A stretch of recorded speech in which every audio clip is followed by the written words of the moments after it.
Alors, bonjour, vous allez bien? Bonjour. Oui, oui, merci, merci. Sur l'ingérence chinoise, ce qu'on sait, c'est qu'il y a eu 11 candidats qui auraient été financés par la Chine. Ce qu'on ne sait pas, c'est ces candidats-là, est-ce qu'ils ont gagné? Et s'ils ont gagné, est-ce que c'est en partie grâce à ça ou non? Ils auraient-tu gagné autrement? Est-ce qu'ils ont perdu? C'est de quel parti? Est-ce qu'on doute de l'intégrité de l'élection de 2019? Non. C'est 11 candidats. Et on ne doute pas de cette intégrité-là. Par contre, on se dit que si on n'étudie pas ce phénomène-là, si on ne sait pas comment ça s'est fait, on peut avoir un risque dans le futur où on peut avoir justement des problèmes d'intégrité. Ça ne sera peut-être pas 11, ça pourrait être plus. Ça pourrait être la Chine, mais d'autres pays. Alors, c'est extrêmement important qu'on se penche sur ce problème-là, qu'on découvre comment ça s'est produit, comment ils ont fait pour être certains de mettre des pare-feux pour plus qu'on ait une situation comme ça. Qu'est-ce que le premier ministre dit? Le premier ministre dit, je ne sais pas ce qui s'est passé, mais faites-vous-en pas, ce n'est pas inquiétant. Il ne s'est rien passé là. Il ne veut pas faire d'enquête, puis il dit qu'il ne s'est rien passé, mais il en parle à Xi Jinping quand même. C'est quand même incroyable. Écoutez, quand quelqu'un est perdu de même, ça devient inquiétant. Je veux dire, si il ne s'est rien passé, pourquoi tu prends la peine d'en parler à la deuxième personne la plus puissante au monde? Alors, le Bloc québécois veut vraiment qu'on fasse la lumière là-dessus pour justement que dans le futur, on n'ait pas de problème d'intégrité et que la démocratie ne soit pas menacée par une situation qui risquerait d'exploser. Ça veut dire quoi faire la lumière là-dessus? Qu'est-ce que vous avez en tête spécifiquement? M. Trudeau, ce matin, disait qu'il a demandé aux agences de renseignement de regarder ça et de faire affaire.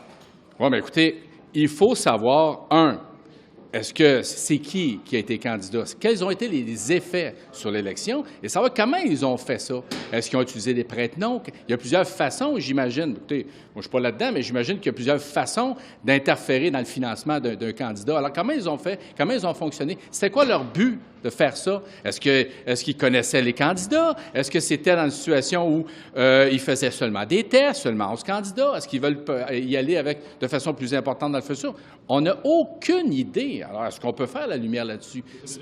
Ben oui, mais écoutez, je veux dire, ben oui, il faut qu'on ben, je n'irais peut-être pas, là, à cet instant-ci, je ne dirais pas une enquête publique, mais écoutez, il faut qu'on fasse la lumière là-dessus. Il faut que le premier ministre dise, ce qu'on veut d'un premier ministre, là, c'est qu'il soit responsable, là, pour une fois, là, qu'il dise, écoutez, il y a des bruits qu'on a entendus qui semblent très inquiétants.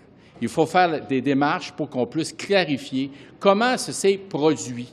Si c'est des candidats, mettons, je ne suis pas libéraux, qu'on ne sait même pas le sujet, mais savoir pourquoi ces candidats, pourquoi ont-ils été choisis, c'est quoi était l'effet sur les élections, comment ils ont fait pour les financer, est-ce qu'ils ont utilisé des prête-noms qu'ils connaissaient ou non, comment ils ont établi justement leur stratagème. C'est important, parce que si vous ne voulez pas que ça recommence, bien, il faut savoir comment ça a fonctionné. C'est ça qu'on veut savoir. Il faut qu'on puisse enquêter là-dessus. Est-ce que c'est une enquête publique?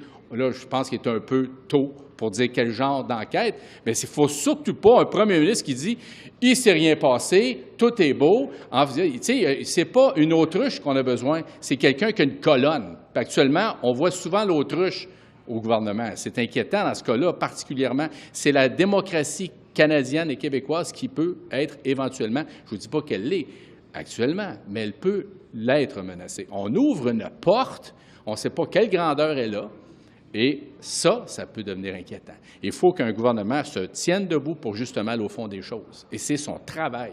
Si le premier ministre n'est pas capable de protéger la démocratie, qui va le faire? Pourquoi est-ce que vous pensez que le premier ministre manque de transparence? Pourquoi vous ne le voyez pas en... OK, bien écoutez, regardez. Moi, je ne sais pas ce qui s'est passé, mais je prends la peine d'en parler au G20 avec le président chinois. Moi, là, écoutez, je suis capable d'en entendre des choses bizarres dans ma vie, mais ça, c'est pas mal un des tops, là. Je veux dire, c'est clair qu'il sait quelque chose qu'il ne veut pas dire. Moi, je vous pose la question, pensez-vous vraiment que s'il n'y avait rien là, il en aurait parlé au président chinois, alors qu'il y a de la misère à l'approcher, il faut qu'il court après dans les corridors. Il faut qu'il veuille, là. Fait que moi, je vous dis, je pense qu'il y a anguille sous roche, malheureusement. Ça serait quoi cette anguille-là? C'est quoi vos... Bien, on ne sait pas. On ne sait pas, mais vous savez, moi, je sonne l'alerte. Je dis, écoutez, c'est très préoccupant. Puis moi, je ne suis pas Donald Trump ou quelqu'un du sud des États-Unis qui dit que l'élection a été truquée puis tout ça. C'est pas ça que je vous dis. Je vous dis juste que cette fois-ci, l'intégrité de l'élection, c'est correct, ça n'a pas été menacé. Mais c'est inquiétant pour la suite des choses. Puis moi, je vous dis, il faut qu'on sonne une cloche, puis qu'on s'en occupe. Parce que là, c'était 11 candidats, c'était la Chine. Est-ce que la prochaine élection, ça peut être plus avec les Russes ou d'autres, un autre pays? On ne sait pas. Mais il faut qu'on soit prêt à faire face à cette éventualité-là.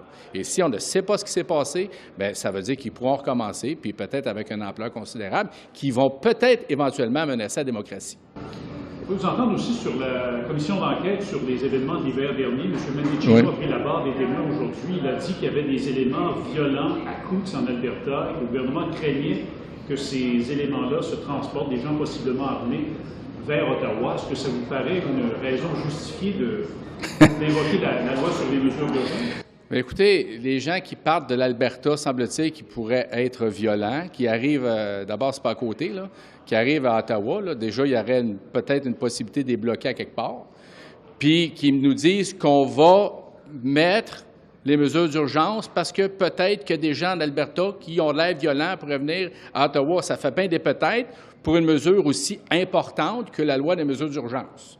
Moi, je vous dis, là, je dis Simonac, là, pour qu'on puisse utiliser la bombe atomique de la législation, parce que peut-être qu'en Alberta, à 2000 km du Parlement, il y a des gens qui ont de la louche puis qui peuvent être menaçants éventuellement.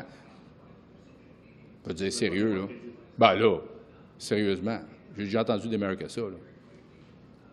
Merci. Merci. Bonjour. Savoir ce que vous pensez des propos de M. Trudeau au sujet des allégations de l'ingérence russe. Il dit que les élections chinoises, il dit que les élections étaient parfaitement intègres selon ce qu'il sait. Êtes-vous rassuré? Non, parce qu'actuellement, ce qu'on voit, premièrement, le 7 novembre, Global News nous a informé qu'il y a un rapport qui avait été déposé sur le bureau de Justin Trudeau. Pendant 2 semaines, ici, à la période des questions, on a posé la question au gouvernement. Et pendant 2 semaines, on avait toutes sortes de réponses, plus ou moins claires. Et là, Justin Trudeau arrive, nous dit dimanche que finalement, il n'était pas au courant de rien. Donc, pour nous, la question demeure. Parce que la nouvelle qui est sortie le 7 novembre dans Global News était assez claire. Et pendant 2 semaines, il n'y avait aucune réponse claire de la part du gouvernement, sauf Justin Trudeau, 2 semaines plus tard, qui nous dit « Ah, finalement, je n'étais pas au courant de ça. » Et ce matin, à un comité PROC, le comité PROC, on a appris de la part d'Élections Canada qu'ils n'étaient pas informés de rien de leur côté non plus. Donc là, ce qu'il faut actuellement, c'est d'avoir vraiment une vraie réponse, savoir de la part du premier ministre qu'il se reprenne, qu'il réponde à la question de nouveau. Est-ce qu'il savait en janvier qu'il y a eu un rapport des services de renseignement qui disait qu'il y avait eu de l'ingérence au Canada dans nos élections et qu'il y avait 11 candidats qui avaient été subventionnés par le régime communiste chinois? On ne peut pas juste s'en sortir comme ça en disant « non, je ne savais pas », alors que pendant 2 semaines de temps, les réponses à nos questions ici étaient pas mal différentes. Ce matin, il a été catégorique quand même devant les caméras. Il l'a dit à plusieurs reprises. Il n'a jamais été mis au courant. On l'a tient au courant de tout, dit-il. Il n'a jamais été mis au courant de ça. Bien, si le premier ministre du Canada maintient sa position qu'il n'a jamais été au courant, là maintenant, ce qu'on veut savoir, à partir de maintenant, qu'est-ce qu'il fait? Est-ce qu'il demande vraiment d'avoir un rapport précis, clair? Parce que ce n'est pas une question partisane. On parle d'ingérence dans les élections fédérales canadiennes. Est-ce qu'il y a vraiment eu une ingérence? On doit le savoir. Les chefs de parti devraient être convoqués par le premier ministre. Je ne sais pas qu'il fasse ce qu'il voudra. C'est à lui de décider. Mais pour nous, on veut avoir la vérité. On veut savoir ce qui s'est passé. Est-ce qu'il y a vraiment eu des opérations organisés par le régime communiste chinois qui ont ingéré dans nos élections. Et peu importe les partis impliqués, on veut avoir la vérité, on veut savoir ce qui s'est passé. Et de l'entendre faire un lien avec ce qui se passe aux États-Unis, la théorie à l'effet que les élections auraient été volées.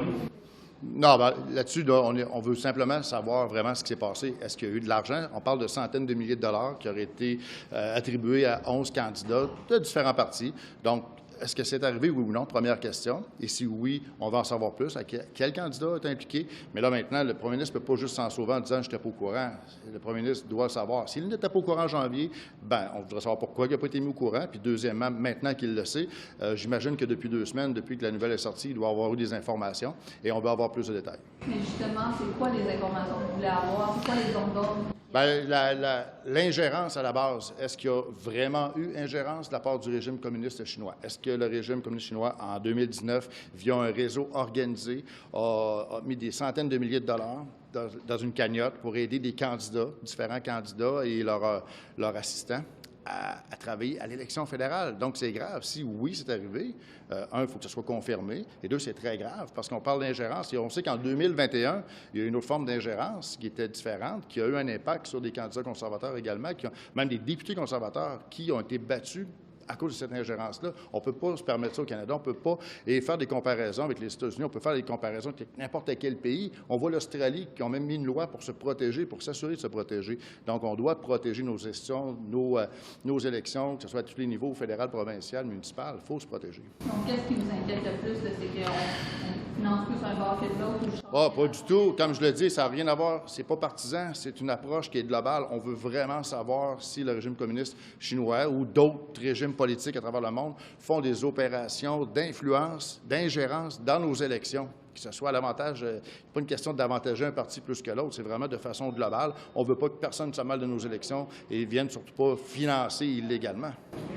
Nous entendons aussi sur M. Mendicino, qui est devant la commission d'enquête publique aujourd'hui, qui dit essentiellement qu'une des raisons qui ont fait en sorte que le gouvernement a invoqué la loi sur les mesures d'urgence en février, c'est parce qu'il y avait des éléments violents à Coutts et en Alberta, des gens armés qu'on craignait qui viennent à Ottawa. Vous en pensez quoi? Actuellement, tout ce qui concerne la commission Rouleau, nous, on préfère attendre à la fin d'avoir les conclusions du juge parce qu'on voit plusieurs témoignages depuis le début. C'est une commission qui dure pendant 6 semaines et il y a différentes informations. Et là, on attend de voir le rapport qui sera déposé avec les conclusions du juge qui détermineront vraiment qu'est-ce qui s'est passé, parce qu'il y a trop d'informations. On ne veut pas commenter à chaque jour chaque témoignage. Merci. So just let me first say that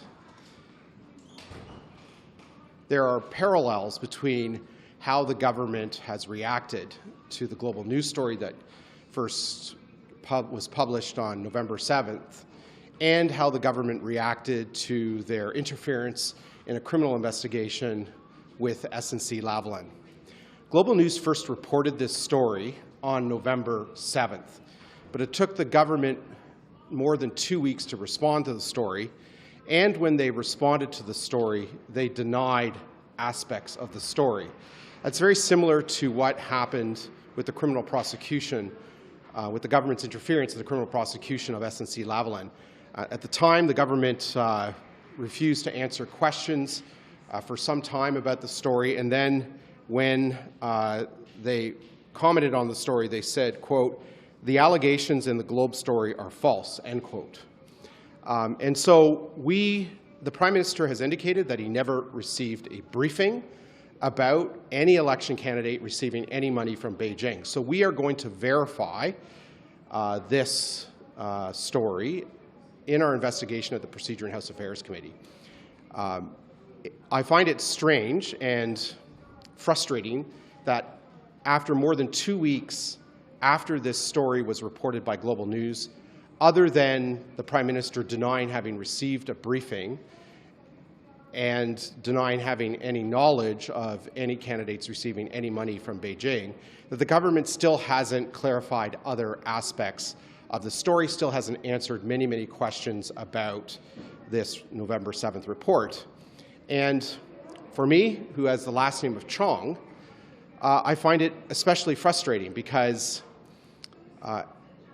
MPs, MPPs, staffers, candidates and donors who are innocent but who are under a cloud of suspicion need to have answers to these questions to ensure that they aren't unfairly smeared by this story being out there without names attached. So, that's why it's incredibly important for the government to be more forthcoming with answers to questions we have about who the candidates are, who the donors are, so that innocent people aren't fairly subjected to rumors and speculation. So are you saying the Prime Minister is not being truthful on this, that he's lying, that he went in front of a bunch of cameras and said a lie, that he has no knowledge? No, I'm not saying that. What I am saying in the criminal prosecution, in the meddling of the government in the criminal prosecution of SNC-Lavalin, the Prime Minister denied indicated that the Globe story was false, and that later proved to be not true. In this case, we don't know what happened. But there are parallels between how the government reacted in the SNC-Lavalin case and how they're reacting now.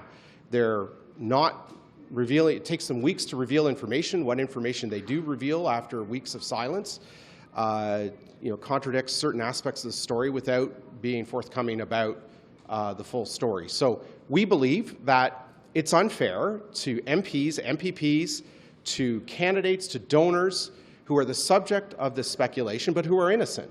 And that's why the government needs to come forward quickly with answers about who was involved in this network of candidates that received these funds from Beijing. Minister Lametti said we have to be pretty prudent on this, that these are matters of national security, that we have CSIS, for instance, has to potentially protect sources, and there are ways of going about getting this information. What's your response to that? Quite simply, the best way to protect national security in a democracy is to be transparent about the threats we're facing, to come clean with the names of the candidates and donors who were involved with this funding scheme so that we can prevent these things from happening in the future. Look, if I don't know the names of the donors who were involved with the scheme, then I can't put them on a banned donor list to prevent them from donating again in a federal election. If parties don't know which candidates were involved knowingly, then they can't put them on a banned list in a subsequent election. And so we need to know who was involved so political parties, caucuses, and other authorities can take action to prevent this from happening again in the future.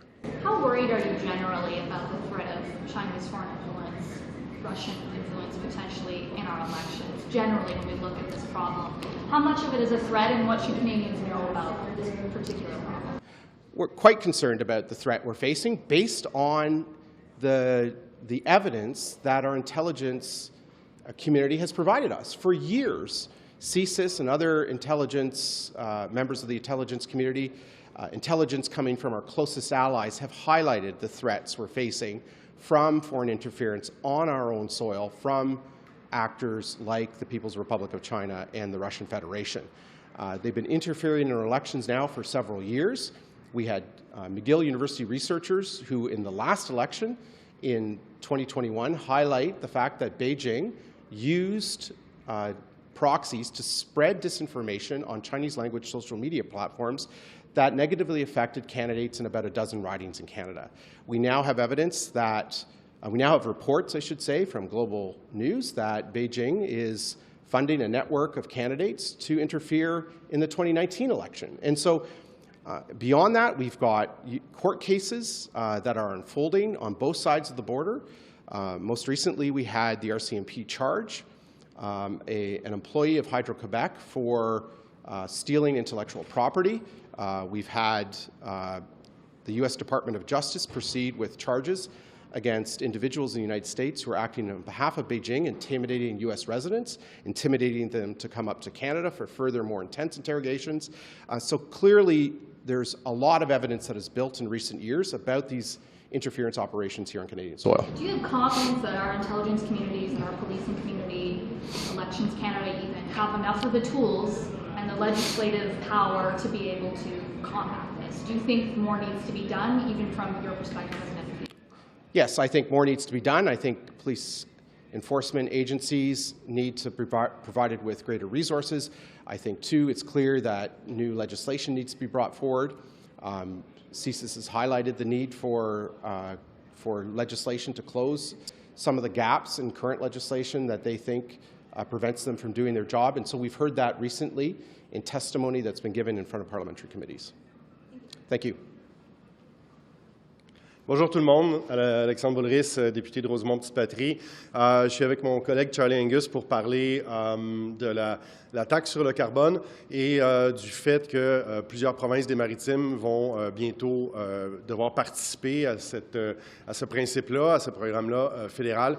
Vous savez, nous, au NPD, on a toujours dit que la pollution ne devait pas être gratuite, donc c'était un pas dans la bonne direction. Malheureusement, ce qu'on se rend compte, c'est que ce n'est pas efficace. C'est-à-dire que malgré les beaux discours de Stephen Guilbeault puis de Justin Trudeau, malgré ce qu'ils disent à l'international puis au COP, bien, on n'atteint pas nos cibles de réduction de gaz à effet de serre. On est un des pires pays au monde. On est un cancre du G7 puis du G20 en termes de réduction de gaz à effet de serre. Alors, l'outil ne fonctionne pas. et on doit regarder ailleurs. Et on est inquiet sur l'impact que ça peut avoir en ce moment pour l'hiver qui s'en vient, pour les gens qui habitent dans les maritimes. Et c'est pour ça qu'on est ici pour dire, on est d'accord avec le principe que la pollution ne doit pas être gratuite. Cet outil-là ne semble pas fonctionner malgré les déclarations du ministre de l'Environnement, Stephen Guilbeault, mais on essaie de protéger les travailleurs, leurs familles, les aînés des maritimes. Et on dit, bien, pour cet hiver, on devrait, suspendre l'application de la taxe sur le carbone sur le chauffage des maisons et on devrait suspendre également la TPS sur le chauffage des maisons pour cet hiver parce qu'on est inquiet. Les familles en arrachent, le coût de la vie augmente, puis il y a des gens qui ont de la difficulté à joindre les deux bouts. Donc ça, c'est des mesures concrètes que le NPD met de l'avant, qui vont aider monsieur, madame, tout le monde, qui vont aider les travailleurs, leurs familles et les personnes aînées qui en ont besoin en ce moment. Alors sur ce, je laisse la parole à mon ami Charlie. Charlie Angus, Timmins James Bay, and the Natural Resources spokesperson for the New Democratic Party. Mr. Guilbeault has announced that he's going to be extending the carbon tax into the Maritime Atlantic region. And unlike the Conservatives, we don't believe that pollution should be free. We believe that the big polluters need to pay. Our question to Mr. Guilbeault is he says this is the most efficient system for dealing with pollution, and yet emissions continue to rise. The Liberals continue to promote oil projects. So it is being done right now on the backs of ordinary Canadians. Our message as New Democrats is to the government, for the people in the Maritimes, for people all across rural northern Canada, we need a system that takes the pressure off them. So we're saying to the government, it's okay to extend the carbon tax. It's certainly your responsibility to make sure the big oil and coal pay their obligations, but take the GST off home heating so that people can get by this winter. For senior citizens, for working class families, for people on fixed incomes, they can't afford to pay their heating bills right now. This would be a reasonable step, but would also reassure people in the Maritimes and other parts of Canada that the government has their best interests. As for Mr. Guilbeault, we continue to ask him, at what point will his government get serious about emissions, dealing with the emissions cap that he promised at COP26 and never delivered? We need to deal with the crisis of emissions. We need to make sure that big oil pays, but we cannot be doing this on the backs of senior citizens and people who simply can't afford to pay to heat their homes this winter. Qu'est-ce que vous diriez à certains qui diraient que le gouvernement il a payé pour faire qui annonce des subventions pour pouvoir changer les systèmes de chauffage, donc à quelque part il vient déjà aider ces familles-là? Est-ce que c'est assez?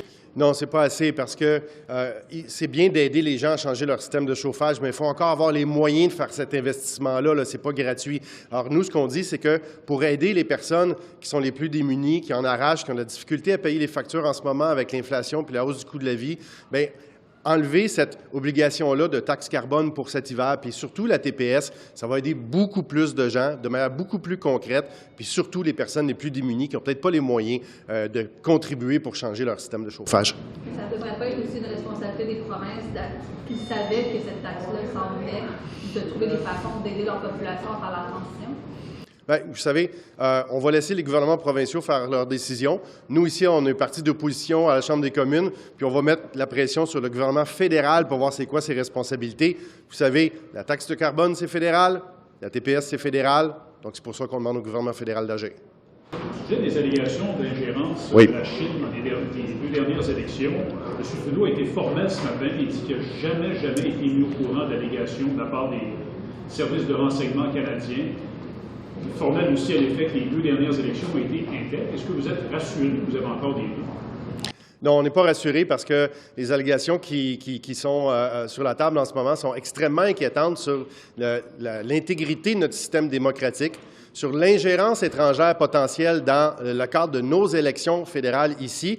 Nous, au NPD, on a demandé une réunion d'urgence au Comité de la sécurité publique, on l'a obtenue, mais là, on va aller plus loin. Il faut qu'on ait les documents qui sont vraiment relatifs à ces ingérences-là, déposés en comité pour qu'on puisse les consulter. Puis on demande aussi que le ministre vienne témoigner pour qu'ils doivent répondre aux questions. Il faut faire la lumière là-dessus.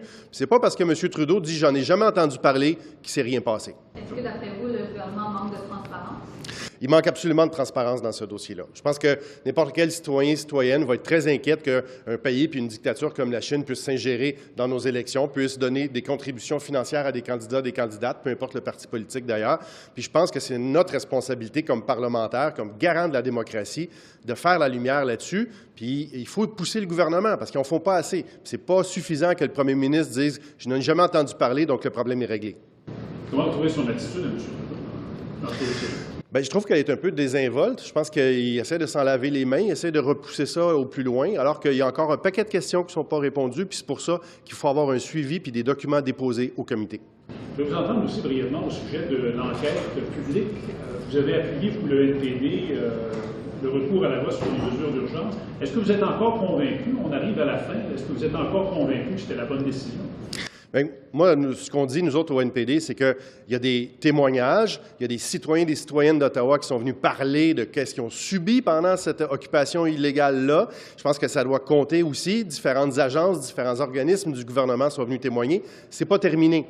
Ça se continue, ça se poursuit. Nous, on regarde ça, on écoute, on verra quelles sont les conclusions puis les recommandations. Mais pour l'instant, on va pas présumer de la conclusion encore. Vous avez entendu jusqu'à présent, est-ce que ça vous apparaît justifié?